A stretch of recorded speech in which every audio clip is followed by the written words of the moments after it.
Salam uşaqlar, axşamınız xeyir olsun. Bugün mən sizlərə elektrik tutumu, elektrik sahəsinin enerjisi və sabit cəryan qanunlarına aid 15 suallıq quiz izahını verəcəm. Deməli, vaxt itirmədən keçən sualların izahına. Deməli, birinci sualda bizə nə deyir? Birinci sualda bizə deyir ki, kondensatorların yükünün onların lövhələri arasındakı potensiallar fərqindən asılılıq diaqramında verilmiş nöqtələrə uyğun elektrik tutumları arasındakı hansı münasibət doğrudur? Deməli, uşaqlar gördüyümüz kimi yükün gərginlikdən, yəni potensiallar fərqindən asılılıq qrafikidir. Tutumun düsturunu bilirik ki, S bərabərdir, Q bölünsün U'dur, düzdürmü? Məsəl üçün, belə bir şeyə baxalım uşaqlar. Məsəl üçün, belə bir Q'nun U'dan asılılıq qrafikini çəkək.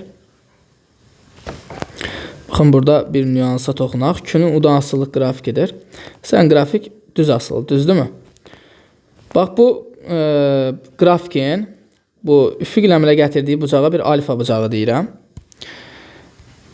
Deməli, uşaqlar, belə bir şeyə baxaq. Baxın, burada bir xət çəkərək bunu bir dənə üç bucağa tamamlayıram.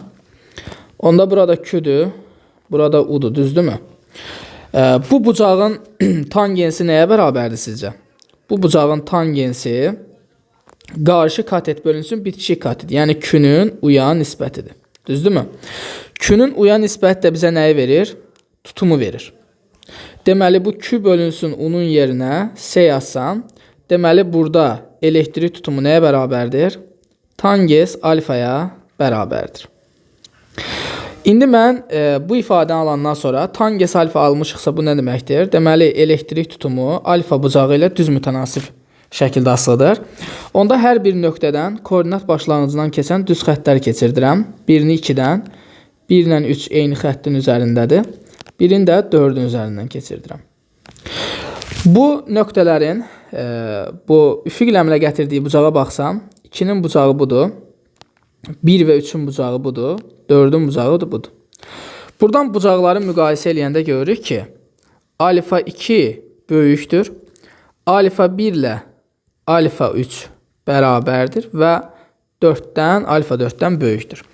Və dedik ki, elektrik tutumu da bucaqla necə asıldır? Hal-hazırdakı vəziyyətə görə düz mütənasib şəkildə asılıdır. Onda elektrik tutumunun da müqayisəsi bucaqları necə müqayisə etmişiksə, o şəkildə olacaqdır. Yəni S2 böyükdür, S1 ilə S3 bərabər və S4-dən böyük. İkinci sualımız, kondensatorlar bateriyasının ümumi tutumunu hesablayın. Biz bilirik ki, kondensatorlar ardıcıl şəkildə birləşəndə nə edirik? S1 vur S2 bölünsün, S1 plus S2 düsturundan tapırıq. İlk öncə baxın, bu ikisinə baxıram. Görürəm ki, bu iki kondensator ardıcıl birləşib və hər birinin tutumu 24 mikrofaraddır. Biz demişik ki, eyni tutumlu kondensatorlar ardıcıl şəkildə birləşərsə, nə edirik? Ümumi tutumu tapan zaman kondensatorlardan birinin tutumunu kondensatorun sayına bölürük. Yəni, bu 24 ilə 24 ardıcıl birləşinə görə say 2 dənədir, 2-yə bölürəm. Bu bizə verdi 12-ni. Baxın, elə bir ki, bu ikisi getdi, yerinə bir dənə 12 gəldi. Düzdür, bax, yerinə bir dənə 12 mikrofarad gəldi. Ona ardıcıl bir dənə 12 mikrofarad birləşib. Bu da 12 mikrofaraddır. Ona da bir dənə 6 mikrofarad birləşib. İndi uşaqlar, baxın, bu ikisi də ardıcıl birləşdiyinə görə nə edirəm? Birinin tutumunu saya bölürəm. 12-ni 2-yə bölsəm 6. Deməli, bax, yenə bu ikisi getdi. Bunun yerinə bir dənə 6 gəldi. 6 mikrofarad gəldi. Buna da, bax, burada birləşən bir dənə 6 mikrofarad, yəni tutumlu kondensator var. Bu da 6 mikrofarad. Bu ikisi də yenə ardıcıl birləşinə görə nə edirik? Ümumi tutumu tapanda birini bölürük saya, yəni 2. Doğru cavabımız olacaqdır Y variantı. Yəni, kondensatorlar bateriyasının ümumi tutumu 3 mikrofarada bərabər olacaqdır. Üçüncü sualımız. Şəkil 1-dəki ardıcıl birləşmiş kondensatorlar sisteminin ümumi yükü Q1, şəkil 2-dəki paralel birləşmiş kondensatorlar sisteminin ümumi yükü Q2 olarsa, Q1 böl Q2 nisbətini hesablayın. Deməli, uşaqlar, tutumun düsturunu yazaq. S bərabərdir, Q bölünsün U'dur. Biz buradan Q'nu tapanda nə olur? S vurulsun U. Yəni, yükün düsturu budur. İndi biz bu düsturu həm birinci şəkil üçün, həm də ikinci şəkil üçün tətbiq edəcək. Birinci üçün hesablasam, Q1 bərabərdir. Baxın, bu ikisi bir-birinə ardıcıl birləşib. Ardıcıl birləşəndə ümumi tutumu necə tapırıq? S ümumi 1 deyirəm buna. Tutumları bir-birinə vurub cəminə bölürük. Yəni 6 vur 3 bölünsün 6 plus 3. Bizə verdiyi 2 mikrofaradı. Yəni 2 vurulsun. Mənbənin də gərginliyi 2U-ya bərabərdir. Deməli, birincidən, belə deyək, birinci dövrədən gələn yük 4U-ya bərabərdir. İndi gedirəm ikincini tapıram. Q2 bərabərdir. Burada ümumi tutum necə tapılacaq? Paraleldə toplayırıq. 6 plus 3, 9. Vurulsun mənbənin də gərginliyi U-dur. Olur 9U. Bizə də deyir ki, Q1-in Q2-ə nisbətini tap. Q1 4U-dur. Q2 dedik ki 9U-dur. Ular ixtisar gedər. Nisbət bizə 4 bölünsün 9-u verəcəkdir. Dördüncü sualımız. Yükləndikdən sonra cəryan mənbəyindən ayrılmış müstəvi kondensatorun köynəkləri arasındakı məsafəni, yəni D-ni 2 dəfə azaltsaq, elektrik sahəsinin intensivliyi, bir də potensiallar fərqi deyir ki, necə dəyişər? Sahəni də bizə sabit verib. İndi uşaqlar, burada açar söz nədir? Deyir ki, yükləndikdən sonra cəryan mənbəyindən ayrılmış müstəvi kondensator ayrılıb. Ayrılıbsa nə sabitdir demişik? Yük sabitdir demişik. Düzdürmü? Yük sabitdirsə, onda mən intensivliyin düsturunu yazıram. Y bərabərdir U bölünsün D. Amma biz bu düstura nəyi gətirməliyik? Künü gətirməliyik. Çünki mənbədən ayrılıb, axı, yük sabitdir. S bərabərdir. Q bölünsün U düsturundan. U-nu tapanda nə olacaq? Q bölünsün S olacaq. Gətirib U-nun yerinə Q böl S yazsam, Q bölünsün S vurulsun D olacaqdır. Digər tərəfdən bilirik ki, müstəvi kondensatorun elektrik tutumu epsilon 0 S bölünsün D şəklindədir. Gətirib bu ifadədə S-nin yerinə, indi yazdığım ifadəni qoysaq, S-nin yerinə yazıram epsilon 0 S böl D vurulsun D. Düzdürmü? D-lər ixtisar gedir. Qalır Q bölünsün epsilon 0 S. Gördük ki, uşaqlar, mənbədən ayrılıb deyir, yəni yük sabitdir, sahə sabitdir. Bu son düsturda D qalmadı. Bu nə deməkdir? Deməli, intensivlik bu halda lövhələr arasındakı məsafədən asılı deyil. Yəni, sən buradan məsafəni artırıb azaltsan da intensivliyi dəyişməyəcək. İndi gəlirəm U-ya. Onun da düsturunu az öncə yuxarıda yazdıq ki, Q bölünsün S-dir. Mənbədən ayrıldığına görə yük dəyişmir. Görək tutum necə dəyişir? Baxıram ki, elektrik tutumu məsafə ilə tərs mütənasib şəkildə asılıdır. Yəni, məsafə əgər 2 dəfə azalıbsa, onda elektrik tutumu 2 dəfə artacaq. Və elektrik gərginliyi, yəni burada potensiallar fərqi elektrik tutumdan tərs mütənasib şəkildə olduğuna görə elektrik tutumu əgər 2 dəfə artıbsa, deməli, potensiallar fərqi 2 dəfə azalacaq. Dəyişməz 2 dəfə azalar. Doğru cavabımız D variantı. Sonra, növbəti sualımız 5-ci sual. Sabit gərginlik mənbəyinə qoşulmuş. Qoşulubsa nə sabitdir demişik? U sabitdir demişik. U konstant. Deməli, qoşulmuş dəyişən tutumlu kondensatorun lövhələri arasına epsilon bərabərdir 4 olan dielektriklə doldurublarsa deməli, dielektrik nüfuzluluğu 4 dəfə artıb. Qiyməti 4-dür.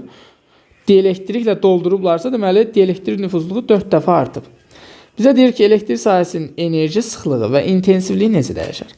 İlk öncə intensivliyi tapaq. İntensivliyin düsturu Y bərabərdir U bölünsün D-dir dedik. Artıq mən burada hər hansı bir şey gətirməyə düşmürəm. Niyə? Çünki mənbəyə qoşulmuş U sabit olmalıdır. Həqiqətən də mənim yazdığım düsturda U var. Deməli, U dəyişmir. Baxıram ki, bu yazdığım düsturda epsilon yoxdur. Epsilon yoxdursa bu nə deməkdir? Deməli, bu halda intensivlik epsilondan asılı deyil. Yəni, biz burada epsilon 4 dəfə artmış olsa da intensivliyi dəyişməməlidir. Qaldı C və Y variantlar. İndi gəlirəm enerji sıxlığına. Enerji sıxlığı nədir demiş uşaqlar? Enerji sıxlığı vahid həcmə düşən enerjidir demişik. İndi enerjinin düsturları var. Məsəl üçün Q kvadratı bölünsün 2C var. Sonra CU kvadratı bölünsün 2 var. Bəs mən hansı düsturdan istifadə eləməliyəm? Əlbəttə ki, mənbəyə qoşulmuş dediyinə görə, yəni U sabit olduğuna görə, mən enerjinin CU kvadratı bölünsün 2 düsturundan istifadə eləməliyəm. Gətirib burada enerjinin yerinə CU kvadratı bölünsün 2 yazıram. Bir də məxrəcdə V var. Buradan deməli nə edirəm? Düsturu açıram. C-nin yerinə epsilon 0 S bölünsün D yazıram. Bir də məxrəcdə 2 var. V-nin də yerinə nə yazırıq demişik? S vurulsun D yazırıq demişik.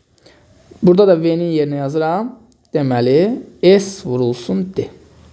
S-lər ixtisar getdi mi? Getdi. Nə qaldı? Epsilon 0 bölünsün 2 dənə D kvadrat. Burada baxıram ki, enerji sıxlığı dielektrin nüfuzluğu ilə düz asıldır. Yəni, dielektrin nüfuzluğu 4 dəfə artdığına görə enerji sıxlığı da 4 dəfə artacaq. Deməli, 4 dəfə artar, dəyişməz. Doğru cavabımız Y variantı olacaqdır. Növbəti suala baxalım uşaqlar. Müxtəlif tutumlu kondensatorun yükünün lövhələr arasındakı potensiallar fərqindən asılılıq qrafikinə əsasən onların tutumları nisbətini hesablayın. Baxıram ki, hər ikisi üçün yükün qiyməti eynidir. Ona mən tutumun düsturunu yazsam, C bərabərdir Q bölünsün U'dur. Hər ikisinin yükü eyni olduğuna görə elektrik tutumu gərginliklə tərs mütənasib şəkildə asıldır. Asıllıq qura bilərəm ki, C1-in C2-yə nisbəti bərabərdir U2-nin U1-ə nisbətinə. Burada da ikinciyə uyğun gərginlik 6 voltdur.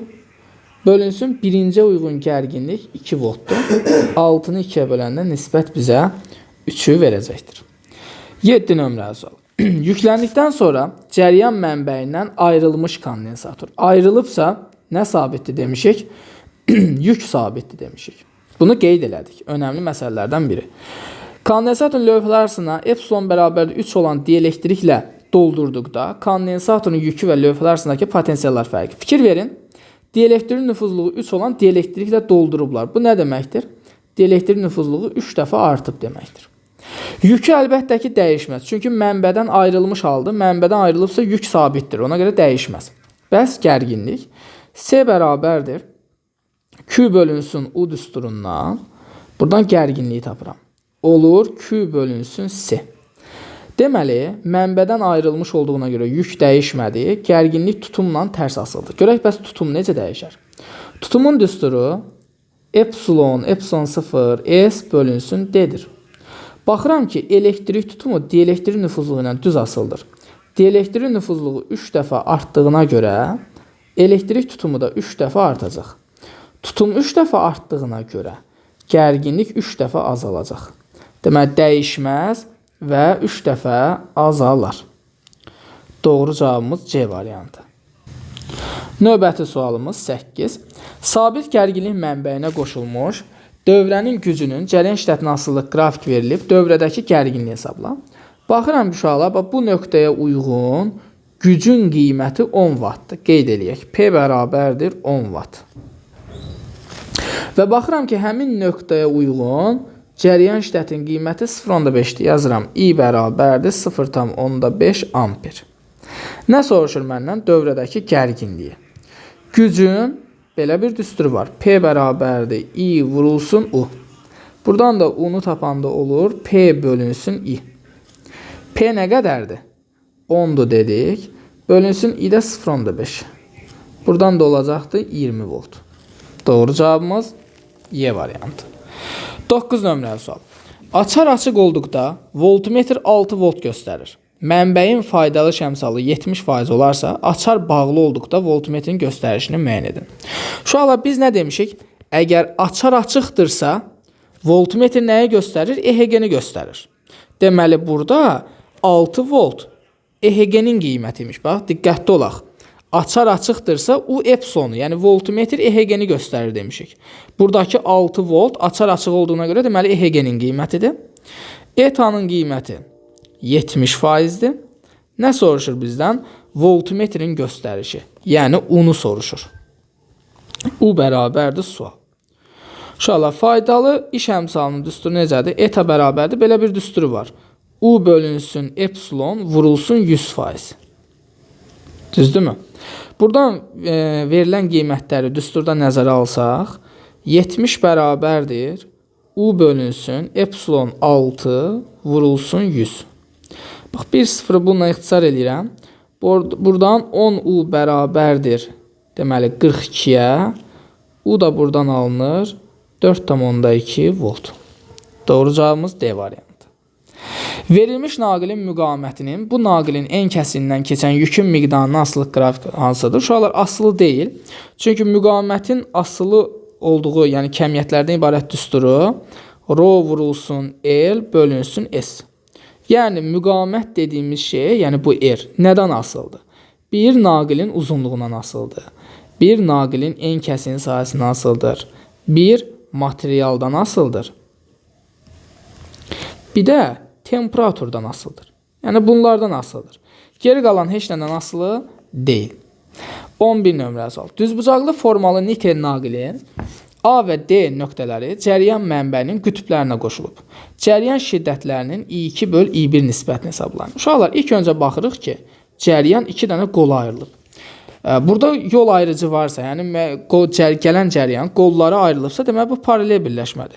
Paralel birləşmədə gərginlik nədir? Sabitdir. Onda cəryan şiddətinin I bərabərdir U bölünsün R düsturunu yazsaq, paralel birləşmə olduğundan U dəyişmir. Cəryan şiddəti naqilin müqaməti ilə tərs mütənasib şəkildə asılıdır. Asıllıq qursam, məndən I2-nin I1-ə nisbətini soruşur.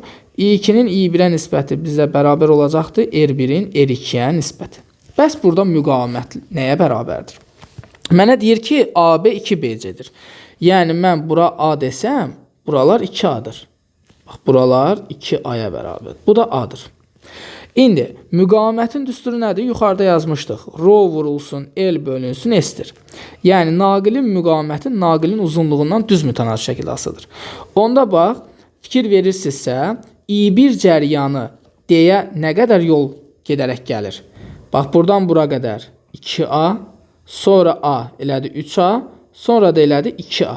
Yəni, 5A yol gələrək D nöqtəsinə çatır. Naqilin müqaməti də uzunluqla düz asılıdırsa, onda mən R1 5R-ə bərabərdir deyə bilərəm. R2 nəyə bərabər olar? Baxıram ki, ikinci cəryan A-dan D-yə A qədər yol gəlir. Yəni 1A-ya L ilə düz asıldı axı. Onda ikincinin müqaməti 1A 1R-ə bərabər olacaq. Yəni 5A 5R-ə bərabər oldu. 1A 1R-ə bərabər olacaq. Gətib yerinə yazsam, I2-nin I1-ə nisbəti bərabərdir. R1 5R, R2 R'dir. Bu ixtisar gedər, nisbət bizə 5-i verəcəkdir. 12 nömrəli sual. EHG-si 24 volt olan, gəlin verilənləri yazaq, epsilon bərabərdir 24 volt olan elektrik dövrəsinə qoşulmuş voltmetrin göstərişini müəyyən elə. Burada baxıram uşaqlar, EHG-si 24 voltdur. Daxili müqaməti 2 ohmdur. Bir də uşaqlar, burada rezistorlar var. Fikir verirsinizmi? Bir neçə dənə, 3 dənə rezistor var. İndi mən burada ümumi müqaməti təyin eləməliyəm. Uşaqlar, ümumi müqamət. Baxıram ki, bu ikisi bir-birinə necə birləşib? Paralel. Naqillər paralel birləşəndə nə edirik? Birinin müqaməti, əgər eyni müqamətlidirsə, birinin müqamətini sayına bölürəm. Yəni 4-ü bölürəm 2-yə. Bu 2 dənəsi paralel birləşib baxın. 4-ü böldüm 2-yə 2. İndi bax, bu ikisi getdi. Bax, bu gələn 2 buradakı 4-ə ardıcıldır. Ardıcılda da toplayırıq. Deməli, burada ümumi müqamət olacaq 4 plus 2-dən 6 ohm. Nə soruşur bizdən? Voltmetrin göstərişi, yəni U-nu soruşur. Yəqin bilirsiniz, U üçün belə bir düstur yazmışıq biz. U bərabərdir epsilon R bölünsün R plus R. Yerinə qiymətləri qoyub hesablasaq, U bərabərdir epsilonumuz 24 vurulsun. Ümumi xarici müqamətimiz 6 bölünsün. Ümumi xarici müqamətimiz 6 üstə gəlinsin. Daxili müqamətimiz 2. Buradan alıram ki 24 vurulsun 6 bölünsün 8. 24 ilə 8 ixtisələdim 3. 3'ü də 6'ya vuranda olacaq 18 volt. Doğru cavabımız B variantı. 13 nömrəli sual. İki müxtəlif rezistorun uclarındakı potensiallar fərqinin cəryan şiddətindən asılı qrafik verilmişdir. RB bərabərdir 2 ohm olarsa, yəni bax bu müqavimət, bax bunun müqaviməti 2 ohm olarsa, bu naqilləri dövrəyə ardıcıl qoşsaq, dövrənin ümumi müqavimətini hesablayır. Deyir, ardıcıl qoşuruq. Ardıcıl birləşmədə ümumi müqavimət necə tapılır? Toplanır, düzdürmü? Yəni, mən A-nın müqaviməti ilə B-nin müqavimətini toplasam, ümumi müqaviməti almış oluram. İndi məndə B-nin müqaviməti var. Nə yoxdur? A-nın müqaviməti yoxdur. Bəs bunu necə təyin edərik? İlk öncə, baxın, bu cərəyan şiddətini tapalım. Mən cərəyan şiddətini tapa bilərəm də. Çünki B-nin müqavimətini də bilirəm. B-yə uyğun gərginliyi də bilirəm. Cərəyan şiddətini tapa bilərəm. Necə? I bərabərdir U böl R düsturundan. Yazıram ki, I0 bərabərdir UB bölünsün RB. Deməli, B-yə uyğun gərginlik 8, B-nin də müqaviməti 2. Nə aldım? 4 ohm aldım. Artıq, daha doğrusu 4 amper aldım. Düzdürmü? Buradakı cərəyan şiddətini tapdıq ki, bu 4'dür. Artıq mən onda A-nın müqavimətini tapa bilərəm. Necə taparam? A-ya uyğun gərginliyi də bilirəm. Artıq buradakı cərəyan şiddətini də bilirəm. Onda yazaram ki, I bərabərdir U bölünsün R. Buradan A-nın müqaviməti bərabərdir A-ya uyğun gərginlik bölünsün I0. Deməli, A-ya uyğun gərginlik 12'dir. Deməli, cərəyan şiddətində 4 tapmışam. 12'ni də 4'ə böl oldu 3 ohm. Artıq biz həm A-nın müqavimətini bilirik, həm B-nin. Onda yazacağım R ümumi bərabərdir. A-nın müqaviməti 3, üstə gəlsin B-nin müqaviməti 2, ümumi müqavimətimiz 5 ohm olacaqdır. Doğru cavabımız C variantı. 14 nömrəli sual. Birinci kondensatorun lövhələri arasındakı gərginlik 12 volt olarsa, sabit gərginlik mənbəyinin sıxacılarındakı gərginliyi hesablayın. İlk baxışdan bu paralel birləşmə kimi görünsə də uşaqlar, bu ardıcıl birləşmədir. Niyə? Yük müsbətdən mənfi axır. Fikir verin, müsbətdən gələn yük heç bir qola ayrılmadan neynir? Digər kondensatordan keçir, gəlir mənbənin mənfi qütbünə. Yəni, burada bir bölünmə olmadı. Bölünmə olmadısa demək, bu necə birləşmədir? Ardıcıl birləşmədir. Ardıcıl birləşmədə qayda nə idi? Ardıcıl birləşmədə yük dəyişmirdi. Q bərabərdir konstant. Onda mən S bərabərdir Q bölünsün U düsturunu yazsam, yük sabitsə gərginlik tutumla necə asıldır? Tərs asıldır. Yəni, mən buranın gərginliyini bilirəm. Bax, bunun da uclarındakı gərginliyi tapmaq istəyirəm. Baxın, buradakı gərginliyi tapmaq istəyirəm. Görən nə qədərdir? Dedik ki, tutum gərginliyi ilə tərs asıldır. Baxıram ki, ikincinin tutumu 3-sədir, birincinin tutumu S-dir. Yəni, ikincinin tutumu birincidən 3 dəfə çoxdur. Buradan lap U-nu da tapa bilərik. U bərabərdir Q bölünsün S olar. Q dəyişmədi. U S ilə tərsdir dedik. İndi, burada aşağının tutumu yuxarıdakından 3 dəfə çoxdursa, tutumu 3 dəfə çox olduğuna görə gərginliyi 3 dəfə az olmalıdır. Yəni, buranın gərginliyi 12-dirsə, aşağının gərginliyi ondan 3 dəfə kiçik, yəni 4 volt olacaq. İndi, ardıcıl birləşmədə mənbənin gərginliyi necə tapılırdı? Gərginliklər toplanırdı. Yəni, kondensatorun uclarındakı gərginlikləri toplayırdıq. Birincidə 12, üzərinə gəlsin, ikincidə də 4 tapdıq. Deməli, mənbənin gərginliyi 16 volta bərabərdir. Və sonuncu 15 nömrəli sualımıza baxan uşaqlar, maraqlı sualdır. Deyir ki, sabit gərginlik mənbəyinə qoşulmuş dövrədəki reostatın sürgüsünü sağa sürüşdürdükdə. Birinci nə edirəm uşaqlar? Baxın, bura müsbət qütb, bura mənfi deyirəm. Cəryan müsbətdən mənfiyə doğru axır. Baxın, buradan cəryanımız gəlir. İki qola ayrılacaq. Zaten bir hissəsi aşağıdan, bir hissəsi yuxarıdan gedəcək. Gələn cəryan əvvəlcə, baxın, bu qədər hissədən. Baxın, bu qədər hissədən keçir, gəlir mənbənin mənfi qütbünə. Düzdürmü? Əvvəl cəryan keçən hissənin uzunluğu oldu, baxın, bu qədər. Bu qədər oldu. İndi mənə deyir ki, reostatın sürgüsünü sağa sürüşdür. Mən də reostatın sürgüsünü bax, azca sürüşdürürəm sağa. Baxın, sağa sürüşdürdüm. İndi görək, cəryan keçən hissənin uzunluğu necə dəyişdi? Yenə də müsbətdən cəryan gəlir, düzdürmü? Gələn cəryan ampermetr üzərindən keçir, gəlir. Əlavə olaraq, baxın, bu qədər də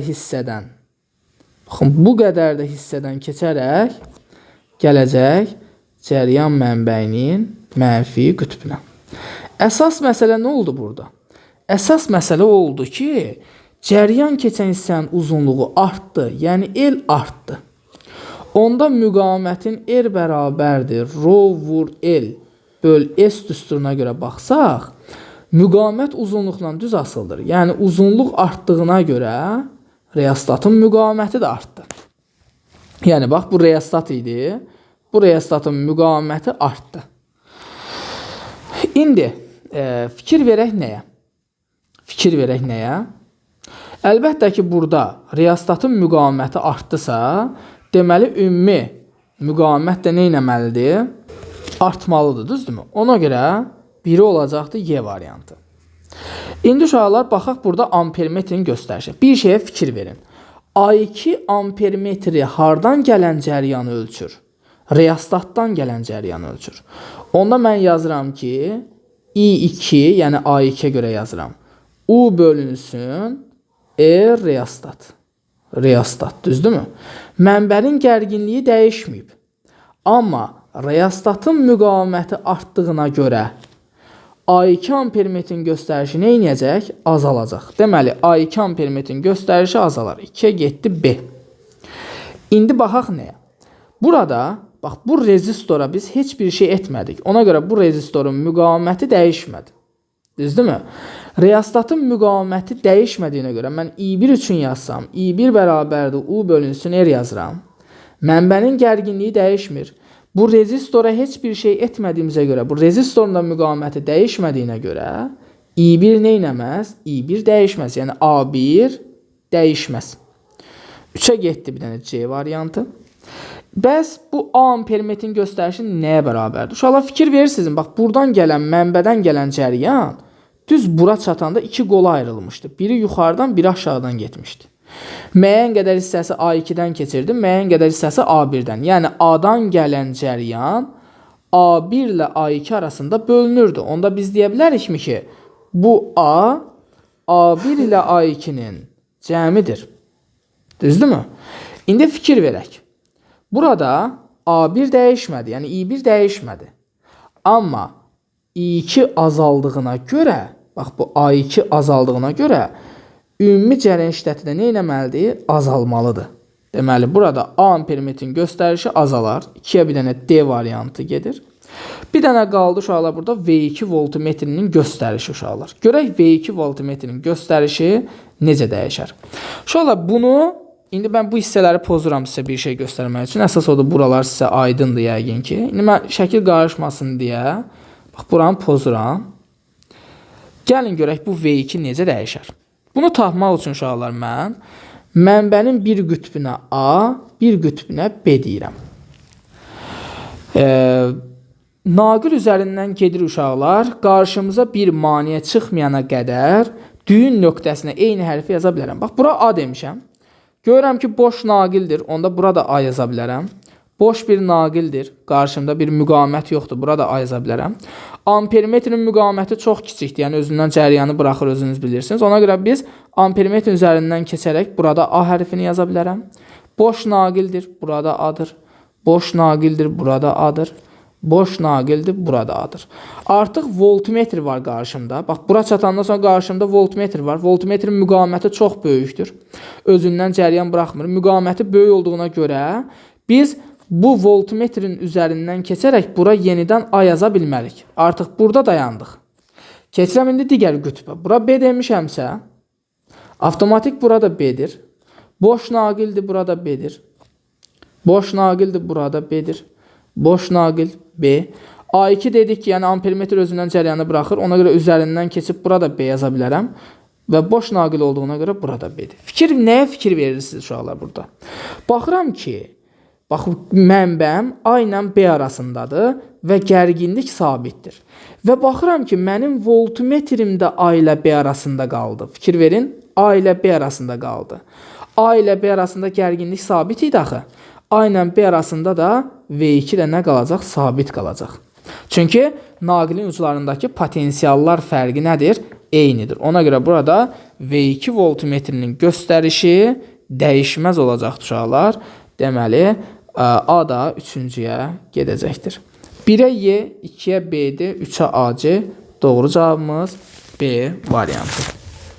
Belə uşaqlar, elektrik tutumu sabit cəryan qanunlarına aid olan 15 suallıq quizin izahını verdim. Ümidvaram ki, sizlər üçün öyrədici və əhəmiyyətli olmuş olar. Belə şahidlər, gecəniz xeyrə qalsın. Növbəti video izahlarda görüşənə qədər. Özünüzə yaxşı baxın, sağ olun, sağlıqlı qalın.